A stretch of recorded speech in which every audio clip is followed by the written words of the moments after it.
Good afternoon, everyone, and thank you for joining us for today's discussion on the links between emigration and liberal democracy in Europe, but especially in the eastern parts of Europe.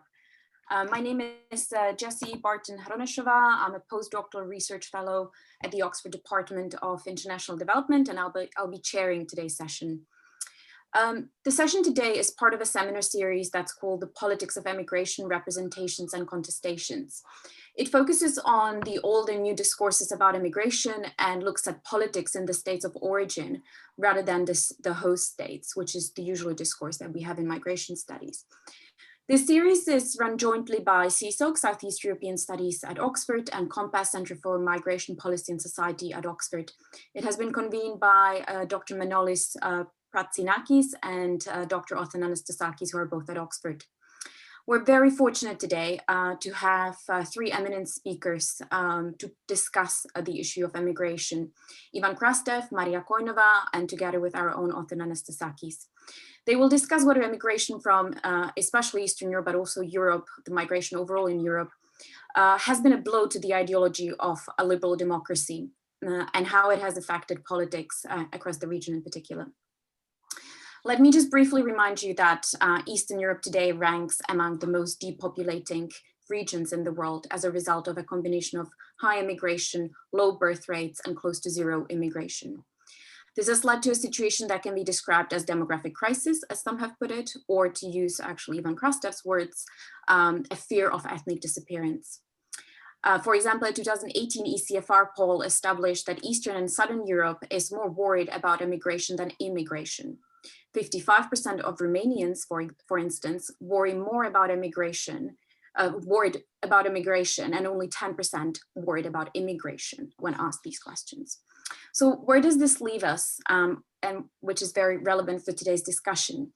This presents a series of dilemmas for the individual countries about how to tackle the outflow of skilled and hopeful, for the EU about how to deal with the freedom of movement, which is one of the fundamental pillars of the European Union, but also for liberal democracy and democracy overall as a project. Ivan Krastev, as many of you know, is one of the most perceptive commentators and scholars on European politics, especially regarding the eastern parts. He's an award-winning author on some of the most timely issues of today, ranging from post-COVID politics to populism in Europe. Among other works, I particularly want to bring your attention to his co-authored work with Stephen Holb's The Light That Failed, which discusses the role of emigration, among other things, and its origins. He's the chairman of the Center for Liberal Strategies and a fellow at the Institute for Human Sciences in Vienna. He's also currently working on a new book which tackles the immigration problem, as I hear. So Ivan will speak first for about 20 minutes, and then we will have two discussants, Maria Koinova and Othon Anastasakis. Let me briefly introduce them before we move forward. Maria Koinova is a professor in international relations at the University of Warwick and associate senior fellow at the Center for Global Cooperation Research in Germany. Professor Koinova is a world-leading scholar on diaspora research, migration, and their links to conflict dynamics. And again, I particularly want to bring your attention to her latest book called Diaspora Entrepreneurs and Contested States, which has just come out with Oxford University Press. And finally, I think Othon does not need much introduction to this audience, but Othon Anastasakis is a director of SEESOX, based at St. Antony's College in Oxford. He's a prominent scholar of Southeast European politics and is currently working on research on Greek diaspora, migration diplomacy, immigration perceptions, and wider geopolitics in the Balkans. As I said, first we will hear from Ivan Krastev for about 20 minutes. After that, Maria Koinova will speak and Othon Anastasakis. We will then have plenty of time for a Q&A, and I would encourage you to post your questions into the, I suspect it's the chat function because I can't see the Q&A function on my screen. So please do post your questions there, and I will try to summarize them and then ask the speakers. And thank you very much for joining us again. Please do try to ask as many questions as possible. It will make the conversation more interesting. And I will now give the screen, aka virtual floor, to Ivan Krastev. Ivan, thank you for joining us from Vienna, and the virtual floor is yours. Thank you very much. Normally, I should say I'm very happy to be back in Oxford, but I'm going to be still in Vienna anyway. But thank you very much for the opportunity, and I really want to use this kind of extremely interesting group of people just to present an argument in a very kind of a non-detailed form, because I do believe it's going to help us to discuss it later. And I'll start with a beautiful novel by Saramago, which is called Death with Interruptions. And in the novel, Saramago basically tells the story of a country in which suddenly people stopped dying. So nobody died in January, nobody died in February, nobody died in March. People became euphoric, so nobody was dying. But the time was passing, and then suddenly the fact that nobody was dying out of being a great happiness starts to be a great worry. First was the church, because if nobody was dying, nobody is resurrecting. So the very ideological foundations of the church were put onto questions. But then comes the pension funds, but then comes the insurance companies. And then suddenly, families that have been taking care of a very sick old people who anyway were not dying started to smuggle these people outside of the borders so their relatives can die. At the end of the novel, the prime minister goes to the monarch and said, if we don't start dying again, we have no future. I'm saying this because this kind of a novel captures something very important about the relations of East Europeans with the idea of the open borders. When the best and the most threatening is the same thing. I have been going through the opinion polls being done in all EU member states, particularly around the 25th anniversary of 1989, and on the questions what you benefited most from the end of communism. In every of the countries, it was the opening of the borders. The freedom of travel, the fact that you can go study, work outside of your country. And then comes the other side of it, and it was very much became visible during the migration crisis, where the real problem with East Europeans that was a shock to many people in the West was that you have a very strong anti-migrant sentiment, basically in the absence of migrants. There were people going through the countries and not through all the countries, but basically very few people stayed. And as a result, the idea was where it comes from. And trying to answer these questions, I was one of the people basically surveying, designing the survey of the ECFR poll. Our major hypothesis was that the fear of migration has a lot to do with the trauma of outmigration. And what is important in at least my view of trying to understand some of the crisis of liberal democracy in Eastern Europe through the prism, not simply of migration, but basically of demography and demographic fears, comes from the fact that, as was already said, Central and Eastern Europe is the fastest demographically shrinking region in the world.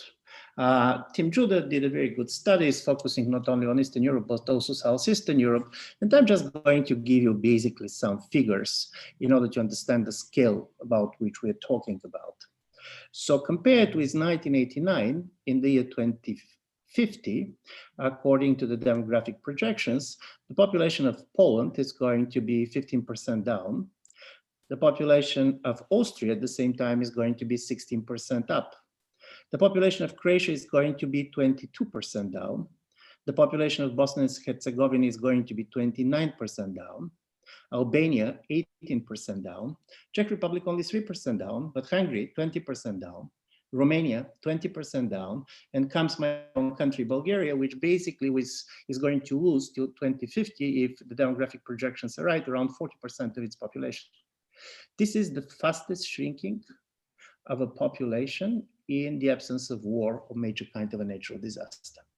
So the combination of a low fertility rate, aging population, and outmigration created a strong demographic fears, particularly keeping in mind that most of East European societies have two characteristics. They're relatively small, and most of them are relatively ethnically homogeneous because of the results of a lot of developments during the 20th century.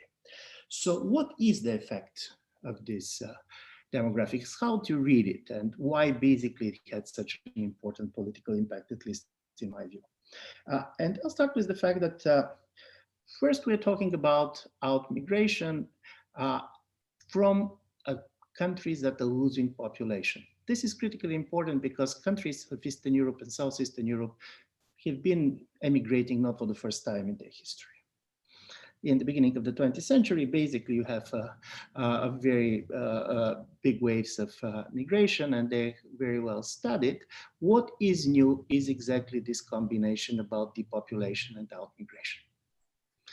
You have also the depopulation from the region in which most of the family has 1 or 2 kids. The first is the economic effect of it. And the economic effect, first of all, very much has to do with the labor market and basically the shortage of the labor market. It is not by accident that in 1990s, when in some of the countries in the region, for example, Poland has a quite high unemployment rates, the outmigration was perceived positively by everybody. But suddenly in the last 5 or 6 years, labor shortage is becoming a major economic pressure for the region. And some of the most controversial decisions, for example, the decision of the Hungarian governments of made so-called slavery legislation concerning the working hours of the Hungarian workers, has a lot to do with the fact that basically you don't have enough labor. Kind of unreadiness of some of the countries to open their markets for foreigners. At the same time, basically the fact that your own are not there creates a huge problems. And there are certain sectors that are particularly hurt by this. And from this point of view, COVID-19 was a very interesting story because the health sector is one of the most devastated by the outmigration. Just to give you one figure, 1,200 students graduate medicine in Hungary in 2018, but at the same time, 950 doctors has left the country for the same year. So this is not that this country are not producing medical professionals, but because of the fact that there is a huge demand for medical professionals in a much better paid markets in Western Europe, we ended up with the fact that when the COVID-19 started, the average age of the Bulgarian medical workers was above 50. And this has a very important story to tell, and this started to be used very much of some of the populist parties, because not simply people are living, but also most of the money invested in their education have been living with them. There was the Italian economist Federico Fubini basically calculated that the money moving from the periphery to the center of the European Union, based on the money invested in the education of the people who moved from the east and the south to the center of Europe for the last 10 years, can calculate to around 200 billion. So we're talking also an invisible transfer of money from the periphery to the center of the European Union, which is different than the much more visible transfers coming from the European funds, but also from the remittances coming from the people who are living there. But secondly, exactly because opening of the borders is so valuable in individual terms, at the same time so threatening in the terms, the governments don't know how to speak about it. And one of the interesting, at least in my view, in what is happening and what is the purpose of this incredibly strong nationalistic rhetoric coming from some of these governments, is that they're trying, this nationalistic rhetoric basically is trying to do what the Berlin Wall did in 1961, exactly, basically to try to stop the exodus of a young labor force outside of the east to the west of Germany. During the last parliamentary elections in Hungary, one of the Hungarian ministers came to Vienna. He went to one of the basically migrant neighborhoods, and he made a video out of which saying, when you come to Vienna, you believe that you're coming to Europe, but in fact, you're coming to the Middle East. The idea is to use nationalistic rhetorics, not so much to stop migrants to come to our countries, but basically to stop our own to emigrate. The major story is, if you want to be in Europe, you should not leave your own country, because basically what is happening in the West is not Europe anymore. The second and very important political and electoral implications of the out-migration is that they're not simply many people living. And for example, only in the period 2007-2017, 3.4 million people have left Romania, but around 70% of these people have been younger than 40. So you have, as a result of the out-migration, a major generational disbalance. And this generational disbalance has an incredibly important electoral consequences, because even while the people who are living outside countries have the right to vote, the turnout among the diaspora, as a rule, is lower than among the general public who is living in the country. But secondly, there are certain countries in which it is make even much more difficult or selectively more difficult for some of the diaspora to vote. For example, if you're a Hungarian citizen living in Transylvania, you basically can vote by post. But if you're a Hungarian citizen living in London, you should go to vote in the embassy. So you have this kind of a selective rules in which we're trying to manage the activity of the diaspora vote. And while in many cases, and this was particularly the Romanian elections, and that was effective on the last Bulgarian elections, you can also see that the way the people living outside of the country and their electoral preferences are very different, or could be very different than what you have in the country as a whole. So as a result, one of the answers to the questions, what happened with the liberal parties and pro-European parties in many of these countries, is that their voters went to Europe. The fact that you have this major demographic disbalance between generation is also quite important, because in general, the younger generation in Europe, but particularly in Eastern Europe, is a very small cohort. And from this point of view, they don't have the numbers to make a really change when it comes to voting. So as a result of it, the combination of the prospect and the easiness of the exit option in the Hirschman term, and the fact that you are a very small group in number terms when it comes to politics, leads to two things. The first is that if you want to change, it's much more easy for you to go to the airport than to get involved in politics, particularly if you're a younger person. But secondly, even if you decide to stay, you're going to be much more easier to go and to be seen on the streets protesting and trying to find different forms of non-electoral behavior, exactly because you know that you don't have the numbers that are so important in demographic politics, because in democratic politics, numbers mattered. Democratic politics is about counting. So I'm saying this because there is also a psychological aspect of this. And during the last European elections, I was talking to an old Bulgarian lady in the countryside, and she said something that was quite interesting. She said, listen, on one level, of course, I like Europe, but on the other, they're taking our kids and our daughters. We had a study showing that in Europe as a whole, not only in Eastern Europe, the percent of loss of population in the last 10 years is a better predicator of which regions are going to have going to vote for the far right than the income levels or even education levels in these regions.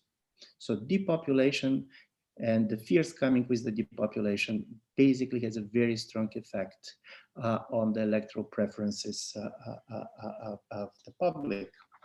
So saying all this, I also want to put it on the psychological side, that when you have particularly being young people, and when you know that many of your colleagues are very much interested to leave the country, even if you're doing fine, even if you're successful in your work and your area, the fact that you're successful in a place that others want to abandon, question yours.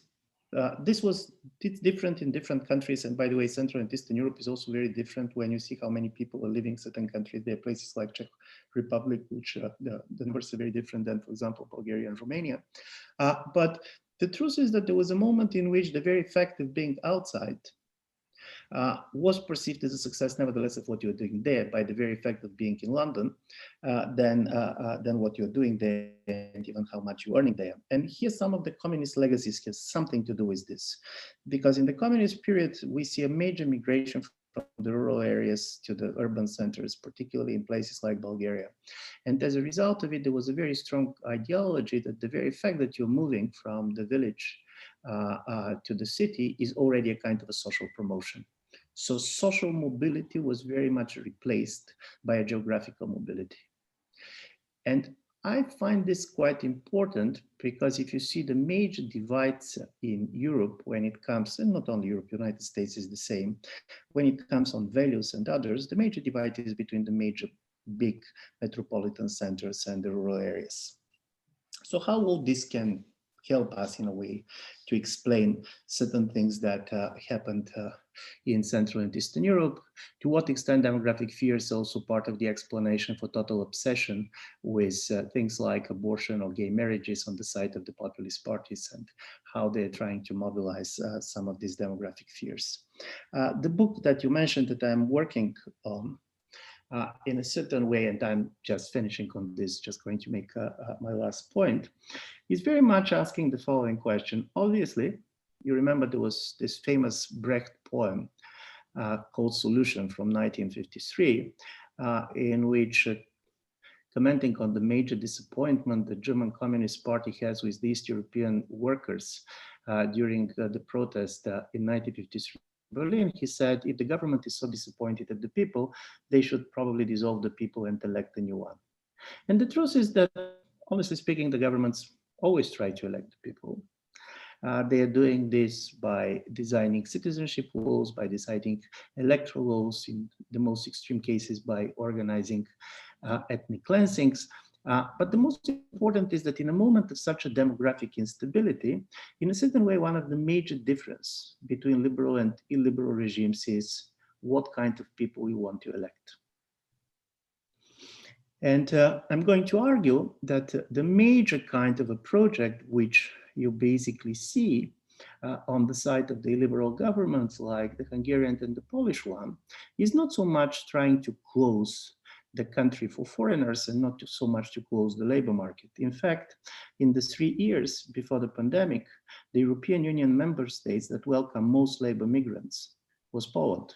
Most of these people were coming from Ukraine, and you're going to say that probably this is simply because of cultural proximity. But the truth is that there was around 20,000 Pakistani also going in Poland, fitting very much the idea of the dangerous Muslims that the Poles were so much unhappy to get during the refugee crisis. So where then, what is and that they're really fearing? And the story is that, strangely enough, what Eastern Europe is doing is very much adopting policies that were typical for countries like Germany in the 1970s. And the idea of the guest workers works even better now, because the guest workers are coming as a guest workers in European Union and not simply in Poland. And as a result of it, you can see the illiberal project not so much as a project in which you are trying to close the country, because economically you cannot survive doing this, but it is very much divorcing the labor market from the electoral body. The body politics, the electoral body, is meant to keep its ethnic nature. So from this point of view, people can come, they can work, they can have social rights, but they're not going to have political rights. They're not going to vote. And I'm going to end up with this, because if we're going to have this trend being reproduced for a long time, then we're going to have the electoral bodies in Central and Eastern Europe and basically the social bodies of this society is looking in a strange way. For example, you can end up with a situation in which around 20% of the people who are working in the labor market do not have a political rights. And around 30–40% of the people who are voting basically are not on a working age anymore. We're talking about retired people. And 15–20% of the people with the voting rights are not paying taxes because they're living outside of their own countries. How democracy is going to function like this? To what extent basically this type of a changes in which particularly economic policies and economic decision-making is going to be very much divorced by the electoral dynamics in the country, to what it is going to bring. And this is the questions that is interesting me. And at this moment, I'm much more on the level of asking the questions, but when I'm going to reach the answer, I'll come back to you. So thank you very much. I hope I was not too long. No, that was perfect timing. Thank you very much. I will now hand over to Maria Koinova for some first remarks and then over to Othon. Thank you. Okay, thank you very much, Jessie, and thank you very much, Ivan, for always very interesting and provocative thoughts. I mean, they have been broad, so my comments will be also broad. And what I was thinking about how to really connect to what my kind of expertise has been, also to provide the perspective of the transnational, right? Because what Ivan has been saying is that the position of the Central Eastern European countries from the point of view of their own interests and economic and identity based, and definitely the demographics, which is at the core of his argument. But I think that there are like larger transnational dynamics that may need to be factored into this crisis of liberalism or how we deal with it, right? So my first point is about the trauma of out-migration, and I think this is quite strong and quite correct, but sometimes we think as if it has really been exacerbated by the so-called migration crisis, and it became probably really crystallized, although it has been a demographic fear for quite some time.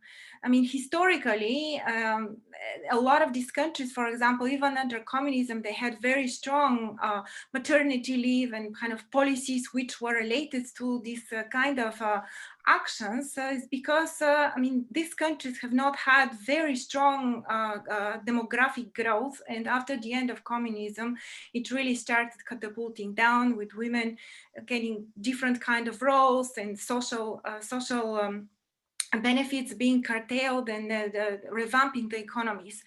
So I think it has deeper roots in all of these countries, which may and may not be really connected to the very crass way in which I think that now nationalist movements are manifesting themselves. Maybe this is really coming to crescendo, right? But I think the roots have been different. What I really like about Ivan's argument is that kind of tying up between the migration, the fear of the other that is coming from the Middle East, and the Eastern European countries have not had that kind of migration, which is really different than, let's say, Germany or any kind of countries, Austria he was mentioning, or any countries of Western Europe that have had generations, not simply migrant workers like the guest workers, but they have had them for a very long time in very different ways, and a lot of refugees. I mean, Sweden is a typical refugee country in that sense that, you know, it has somehow really adjusted itself to the idea that they have a lot of human rights for refugees, and still you have the Swedish Democrats that come up to the fore. So this is also something which is related to larger European processes and maybe larger grand processes that have been kicked in by the 2007-2008 economic crisis, and they have found their own crescendo in Western Europe as well. But coming back to the Eastern European part, I really like the idea that he connects this in-migration and out-migration, because the fear becomes really big. Right now, earlier, before the opportunities for Europe to actually absorb a lot of the labor of Europe, these kind of fears were not as strong. I mean, Ivan can probably correct me if I'm wrong about this, but this has been definitely my reading. And then his idea about the social status, right? I think the social status, it was to be really abroad before 2014, and now everybody can go abroad as long as they can find their way somehow, some way into an European country. And here comes also the transnational dimension, right? Because a lot of the people are circular. We somehow in Eastern European countries have had this idea for a very long time that this is in-migration, out-migration, people go there to another country and they disappear, and they actually don't. There's a lot of circularity, and especially the pandemic has quite strongly shown that a lot of people have taken their luggage, and even The Economist wrote about this, about how Romanians are taking their cars back and just going back for the pandemic to be close to family, to be close to the country. So it is not simply the pandemic, but you have a lot of circularity. I mean, I have done research about Bulgarians in the UK. That was 2016. It was a community survey that we ran with the Bulgarian Association in London. But it definitely has shown that people really want to stay, but others who were coming from other countries, like from earlier waves, so that they have migrated to Spain or to Italy, that they had come to England, they were much more prone also to go back. And this circularity somehow becomes simply channeled in discourses, I think, in Eastern Europe from the point of the voting of the diaspora, right? Or from the remittances, but it's very static, all of this way of seeing it. Remittances are huge, but I hear, Ivan, that, you know, a lot of people who are educated in Bulgaria, in Poland, in Hungary, they live abroad. But the question is to what degree they really live, to what degree there is the circularity. And I think there's so little research about the circularity of movements, which I think would be a really interesting further research to pursue. The other thing which I wanted to say, one second, about the electoral implications. I completely agree with Ivan that Eastern European countries want to keep their electorate of their own majorities, to put it like this. Even they do not like to have the minorities that are classically in these countries, like, I mean, historically not newly built by way of some kind of migration waves, right? But it is like long-term majority. They're not very happy about this either. So in all kinds of manipulations of electoral laws about who has the right to vote abroad, etc., or consideration, this always comes into the place, because as much as Bulgarians, for example, have been immigrants, there have been also people who are of Turkish descent, like Turkish minority in Bulgaria, have also been immigrants. So the question is, how does the state think about them? And I do agree that unfortunately the state still thinks in very nationalist and kind of like preserving of the national majority terms. And this is not only, I mean, Bulgaria, this is like all over Eastern Europe to different degrees, right? If you have like large minorities like Hungarians in Romania, that may be a different story slightly, but not on the whole. So one thing I wanted to say that Ivan picked up on, it was like the communist legacies, and I think it may need to be a little bit more emphasized probably about a larger Eastern European response to the so-called migration crisis is because of these post-communist legacies. And if you look into all this process Ivan mentioned about the 90s, for example, where we had these large-scale conditionalities from the European Union, how you're dealing with the minorities, etc. They were all enshrined in the Copenhagen criteria. Right? A lot of the politics that happened in these countries was some kind of massaging the truths and the trying to get procedurally on this train to the extent possible, but it never really trickled down to transforming the ideas of people about diversity.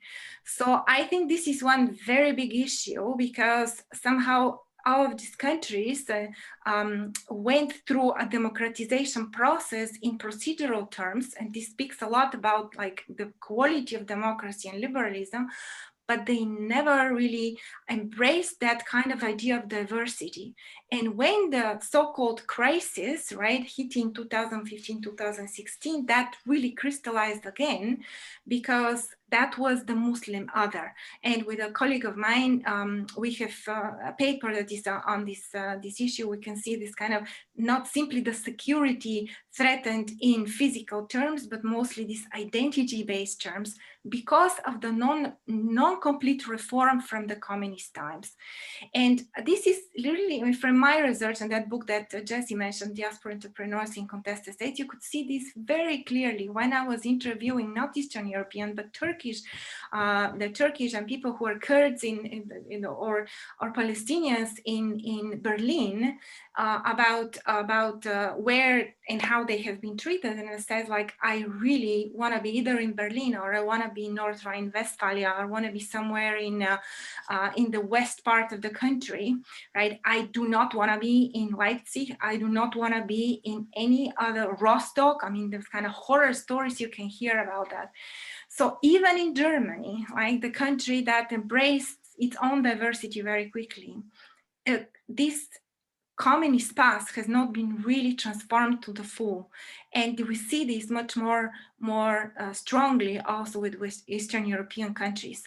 And in that sense, when we have also the fear of demography and this kind of mental frames that are still there, and diversity is really a problem, especially when it comes from the East, right? If it's an American coming to live in the country, or Dutch or British, I mean, everybody is welcome, while these kind of slightly racist elements are out there, right? Where everybody coming from the East is a bit of a problem in the mentality of many of these people. And this is where, for example, we have the idea of Slovakia or Poland, or I mean, countries that have no real diversity in that sense, that were some of the, in the initial responses on the onset of the migration crisis, were really those who had the strongest reactions against. The final thing which probably I want to say is with regards to, wait a second here,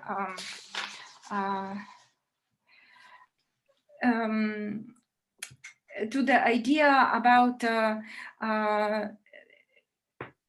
different countries being thinking about potentially accepting the labor of others. There is a very good article that has gained a lot of traction by James Holyfield about the liberal paradox. And the idea there is that liberalism, and especially economic liberalism, cannot live without labor migrants, although nowadays a lot is being experimented how to be replaced by web robots, to the extent that, Japan is totally thinking in these terms, right? But his idea is that in economic terms, it's very difficult to live without migrants. But on the other side, the paradox is that you have this fear of identity, this fear of getting into the labor market, taken out the jobs of others. And I think that in countries which are experiencing this demographic fear that Ivan is talking about, such a liberal paradox becomes even bigger. But to the best of my understanding, and maybe that's how I can bounce back to Ivan, and I'm really interested to learn more as to what degrees countries, governments in Eastern Europe may be thinking in one way or another that they may need to embrace diversity. I have seen some kind of video percolating in social media of an Iranian doctor, for example, who went to Bulgaria, somewhere in Varna, or somewhere around the Varna area, and he rebuilt the whole clinic, etc. And I see there Boyko Borisov, the prime minister, going and helping him with citizenship or something like that. I mean, this was one of the things that percolates on social media, but there might be more opportunities or more thinking about that.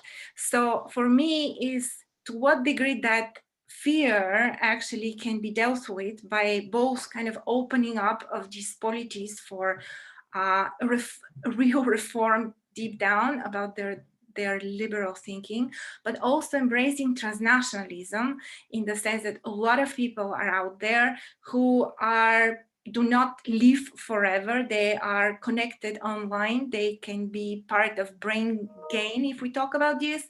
There need to be different processes, both for people who might be coming into these countries and settling there and working in areas that they may not want, the local people may not want them, right? And embracing this diversity that is global and it's huge across the world, and yet it's left on its own devices, and sometimes the connection is left to die.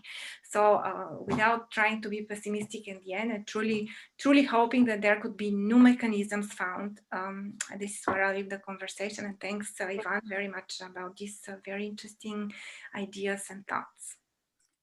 Thank you very much, Maria. I will hand over to Othon. We're slightly running out of time, so we will have to speed up a little. Apologies. Okay, Jessie, I'll be very brief. But first, I have to thank Ivan for coming again at the SEESOX context, because he gave one of our annual lectures 2 years ago, and it was a fabulous event. And also thank Maria for joining us as well, who had presented her book at an earlier stage. So it's wonderful to be with them. But very, very important for me to make some comments on Ivan's work, because there are so many interesting issues that I just would like to just a little bit expand on them, and then we can have the question and answer. First of all, while reading your work on migration/immigration, I thought that we're also dealing with the European continent where there is a continuum of this kind of immigration-migration process. And I'm thinking of Peter Cattrall's book here, who gave a very, very important kind of book on the unsettling of Europe and this migration continuum, and also providing some narratives from people actually who had that kind of experience going through this. My second point is how do we use the term crisis? Because we often say migration crisis, but then it's actually a crisis for whom? And because in Central and Eastern Europe, we are not seeing the numbers actually, it's not a numbers crisis there.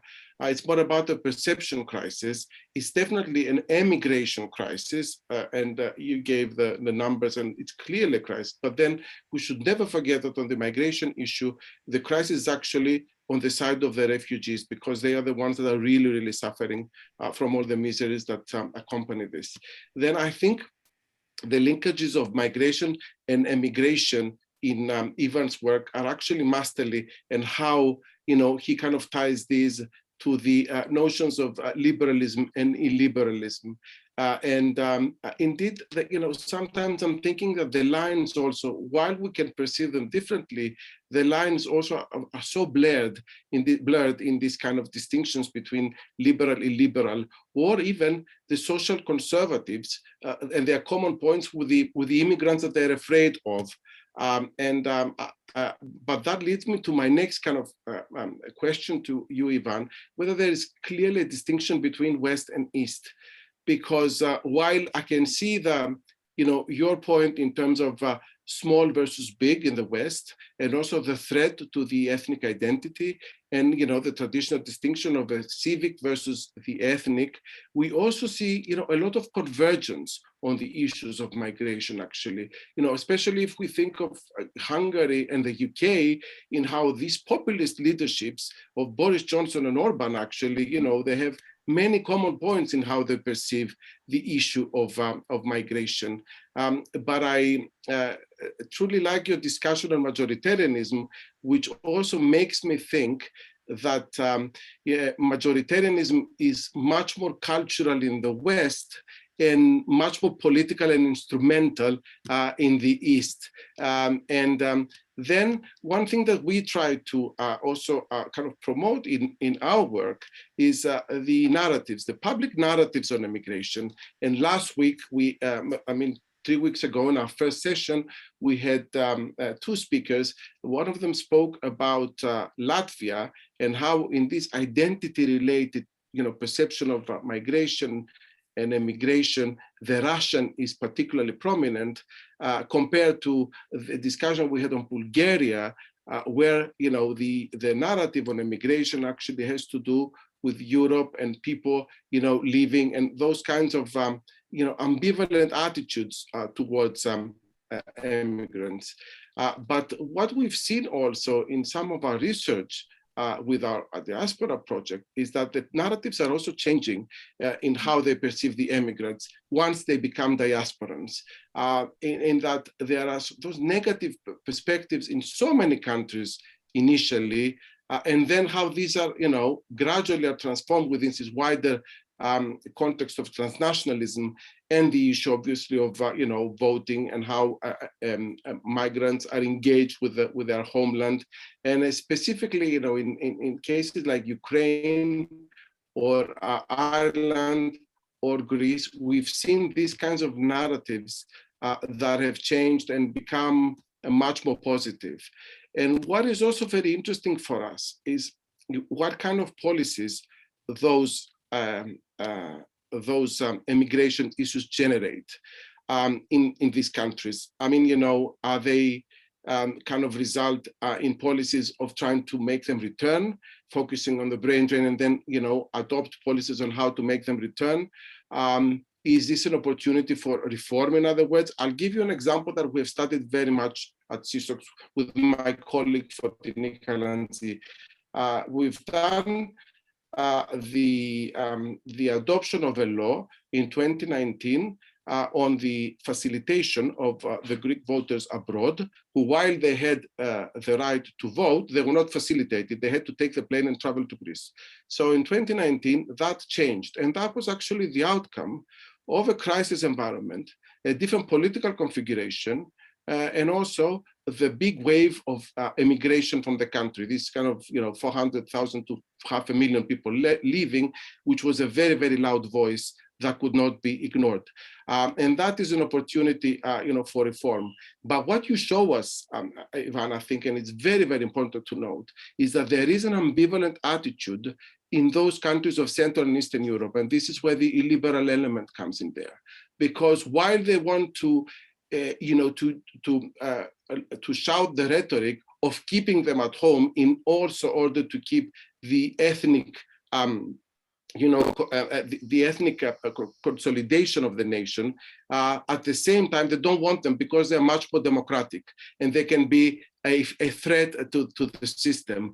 It's an interesting example that how Orban manipulates the electoral system of voters abroad in making it much more difficult for those who are in the West to participate in the elections compared to those who are in the near abroad, the, you know, the Hungarian minorities that live in Serbia or Romania that can be much more favorable to the regime. I think that is very, very interesting. And along with your discussion, obviously, on the generational disequilibrium and dimension, which makes that, you know, that contradiction even more important, I believe. And then finally, you know, you did touch on the case of the, you know, on the pandemic and how that has affected. I mean, we have seen the total freezing of movement. Maybe we've seen actually one-way movement in many cases from the West to the peripheral countries, like you said, in Bulgaria. But we've also seen how populists may have suffered for the time being because of our belief and our attention to the scientists. But then, you know, this, what do you think? I mean, is that also amenable to going back to another populist rhetoric? Because at the end of the day, this is going to be a crisis. This is going to be an economic crisis. And that is often, you know, the landscape where populists can really prosper. With that, I would like to stop because we need to bring more questions there. And thank you very much, Ivan. It's been terrific reading your book, this book here, which is fantastic. I mean, you know, it has to be read. And looking forward to your next book too.